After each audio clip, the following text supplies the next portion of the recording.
जय श्री बृहस्पति देव। आप सभी का हमारे YouTube चैनल पे बहुत बहुत स्वागत है। आइए सुनते हैं गुरुवार व्रत की कथा। जो भी भक्त सच्ची श्रद्धा के साथ, नियम और निष्ठा के साथ गुरुवार के दिन गुरुवार का व्रत रखते हैं, इस दिन भगवान बृहस्पति देव का पूजन करते हैं, कथा श्रवण करते हैं, भगवान बृहस्पति देव जी की आरती करते हैं। इससे भगवान बृहस्पति देव अपने भक्तों के ऊपर प्रसन्न हो करके अपना कृपा प्रदान करते हैं, सभी प्रकार के दुख और कष्टों को दूर करते हैं तथा सुख और समृद्धि का आशीर्वाद प्रदान करते हैं। तो आइए सुनते हैं गुरुवार व्रत की कथा। तो बोलिए प्रेम से भगवान बृहस्पति देव की जय। प्राचीन काल में एक बहुत ही निर्धन ब्राह्मण थे। उनके पास उनकी संतान ना थी। वह नित्य पूजा पाठ करता। उसकी स्त्री ना स्नान करती और ना ही किसी देवता का पूजन ही करती थी। इस कारण ब्राह्मण देवता, जो कि बहुत दुखी रहते थे, अपनी पत्नी को बहुत समझाते, किंतु उसका कोई परिणाम ना निकलता। भगवान की कृपा से ब्राह्मण के यहाँ एक कन्या उत्पन्न हुई। कन्या बड़ी होने लगी। प्रातः स्नान करके वह भगवान विष्णु का पूजन करती, जप करती। बृहस्पतिवार का व्रत भी करने लगी। पूजा पाठ समाप्त कर पाठशाला जाती तो अपनी मुट्ठी में जौ भरकर ले जाती और पाठशाला के मार्ग में डालती हुई जाती थी। लौटते समय वही जौ, जो कि स्वर्ण के हो जाते थे, और फिर उसको बीन कर अपने घर ले आती थी। एक दिन वह बालिका सूप में उन सोने के जौ को फटक कर साफ कर रही थी कि तभी उसकी माँ ने देख लिया और कहा कि हे बेटी, सोने के जौ को फटकने के लिए सोने का सूप भी तो चाहिए। दूसरा दिन गुरुवार का दिन था।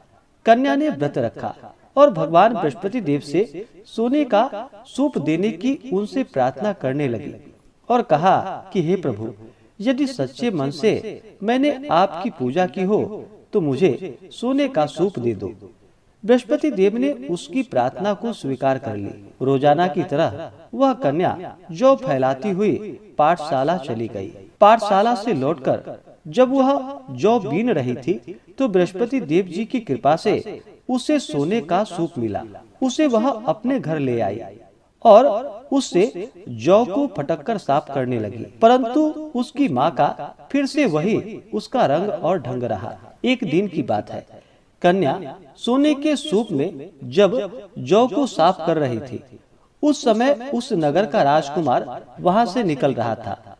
कन्या के रूप और कार्य को देखकर वह उस पर मोहित हो गया। राजमहल आकर वह भोजन तथा जल का त्याग करके उदास होकर लेट गया। राजा को जब राजकुमार द्वारा अन्न और जल त्यागने का समाचार प्राप्त हुआ तो अपने मंत्रियों के साथ वह अपने पुत्र के पास गया और पूछा कि हे बेटा, तुम्हें किसी बात का कोई कष्ट है क्या? किसी ने तुम्हारा अपमान किया है अथवा कोई और कारण है? मुझे बतलाओ, वही कार्य मैं करूंगा जिससे तुम्हें प्रसन्नता की प्राप्ति हो सके। अपने पिता की बातें सुनकर राजकुमार बोला कि हे पिताजी, मुझे किसी बात का कोई दुख नहीं, कोई कष्ट नहीं। किसी ने मेरा अपमान भी नहीं किया है, परंतु मैं उस लड़की के साथ विवाह करना चाहता हूँ जो सोने के सूप में जौ को साफ कर रही थी। राजकुमार ने राजा को उस लड़की के घर का पता भी बतला दिया। मंत्री राजा के कहने पर उस लड़की के घर गया।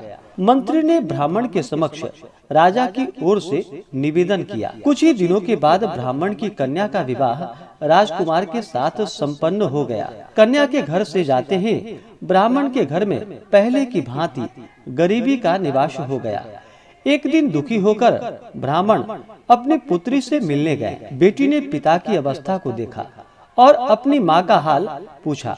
ब्राह्मण ने सभी हाल कह सुनाया। कन्या ने बहुत सा धन देकर अपने पिता को विदा कर दिया, लेकिन कुछ ही दिनों के बाद फिर से वही हाल हो गया।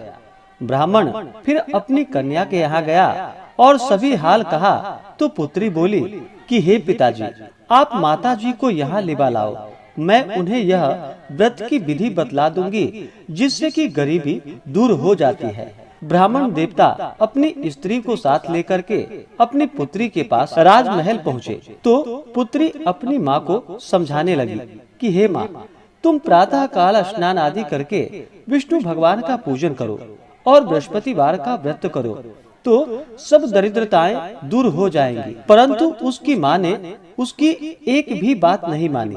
वह प्रातः काल उठकर अपनी पुत्री के बच्चों का जूठन को खा लेती थी। एक दिन उसकी पुत्री को बहुत गुस्सा आया।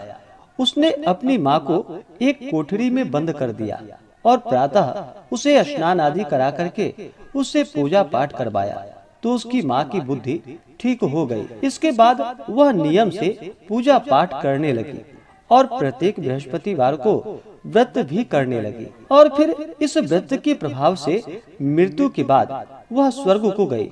वह ब्राह्मण भी सुख पूर्वक इस लोक का सुख भोग कर अंत में स्वर्ग को प्राप्त हुआ। तो बोलिए प्रेम से भगवान बृहस्पति देव की जय। तो आशा करता हूँ कि यह जानकारी आपको अच्छा लगा हो। ऐसे ही ज्ञानवर्धक जानकारियाँ प्राप्त करने के लिए हमारे इस चैनल पे अगर आप नए हैं तो चैनल को लाल बटन दबा करके सब्सक्राइब करें, साथ में बेल आइकन घंटी को दबाएं ताकि मेरे वीडियो का नोटिफिकेशन आपको समय से मिलता रहे।